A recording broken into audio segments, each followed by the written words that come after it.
बहुत समय पहले की बात है।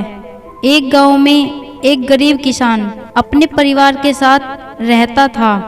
उसकी एक ही बेटी थी। वह बहुत सुंदर थी।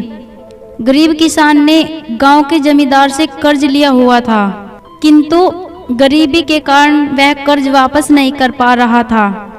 जमींदार जब भी उस वापस करने का दबाव बनाता, वह कुछ समय की मोहलत मांग लेता। ऐसे ही कई वर्ष बीत गए। एक दिन जमींदार की दृष्टि किसान की सुंदर पुत्री पर पड़ी, जो युवा हो चुकी थी। किसान की बेटी को देख जमींदार उस पर मोहित हो गया। वह किसान के पास गया और बोला, मैं तुम्हारा पूरा कर्ज माफ कर दूंगा अगर तुम अपनी बेटी का विवाह मेरे साथ कर दो। जमींदार के विवाह प्रस्ताव से किसान और उसकी बेटी हैरान रह गए। जमींदार अधेड़ उम्र का कुरूप व्यक्ति था। किसान ने अपनी सुंदर बेटी का विवाह उससे करने से इनकार कर दिया। किसान की इनकार सुनकर जमींदार बौखला गया और तुरंत अपने कर्ज के पैसे मांगने लगा। किसान के पास पैसे नहीं थे। उसने मोहलत मांगी, लेकिन जमींदार ने मना कर दिया और उसे जेल पहुंचाने की धमकी देने लगा। अंत में दोनों का मसला गांव की पंचायत में पहुंचा। पूरा मामला सुनने के बाद पंच बोले, ये मामला कुछ उलझा हुआ है। किसान तो कई वर्षों से कर्ज चुका नहीं पा रहा और उसकी स्थिति को देखते हुए लगता है कि वह कर्ज चुका पाएगा। बेटी का विवाह वह जमींदार से करना नहीं चाहता। ऐसे में बहुत सोच विचार कर हम ये फैसला किसान की बेटी की किस्मत पर छोड़ते हैं।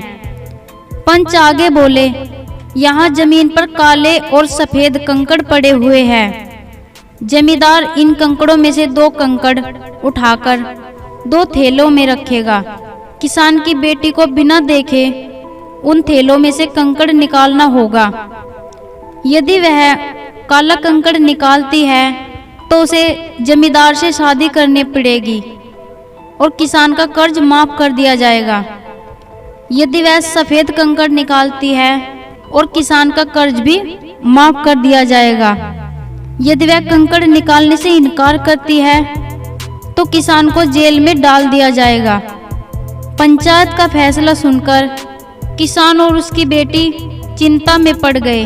किसान तो सिर पकड़कर बैठ गया। इधर जमींदार ने जमीन में पड़े कंकड़ उठाकर थैली में डाल लिए।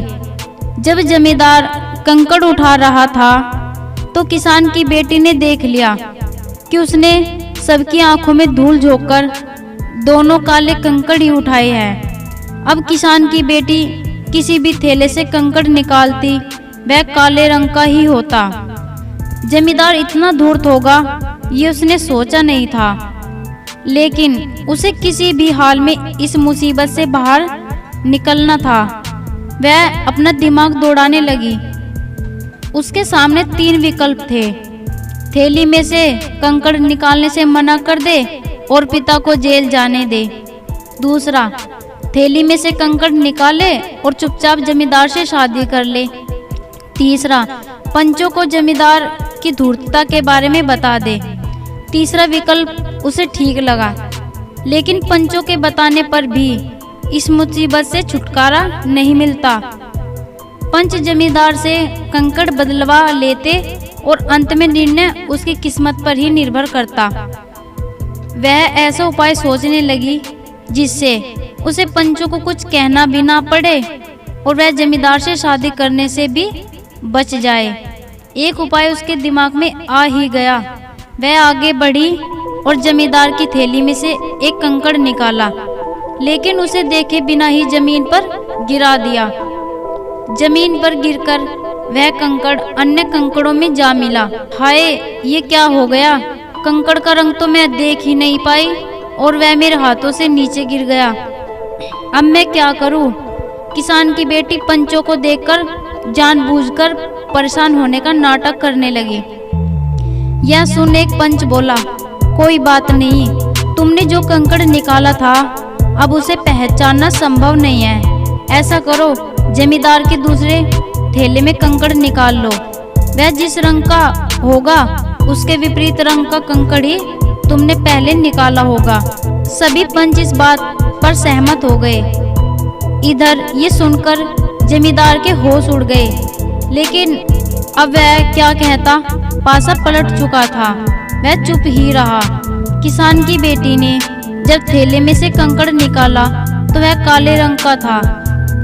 सबने मान लिया कि पहले उसने सफेद कंकड़ निकाला था। इस तरह वह जमींदार से शादी करने से बच गई और उसके पिता का कर्ज भी माफ हो गया। दोस्तों, इस कहानी से हमें यह सीख मिलती है कि मुसीबत के समय समझदारी से काम लेना चाहिए। दोस्तों, इस कहानी से हमें यह सीख मिलती है कि मुसीबत के समय समझदारी से काम लेना चाहिए। जब भी मुसीबत आ पड़े तो बिना हौसला खोए शांत दिमाग से विचार करो, कोई ना कोई हल अवश्य निकलेगा। दोस्तों, अगर आपको यह कहानी अच्छी लगे तो लाइक करें और ज़्यादा से ज़्यादा शेयर करें और साथ ही हमारे चैनल को सब्सक्राइब करें। धन्यवाद।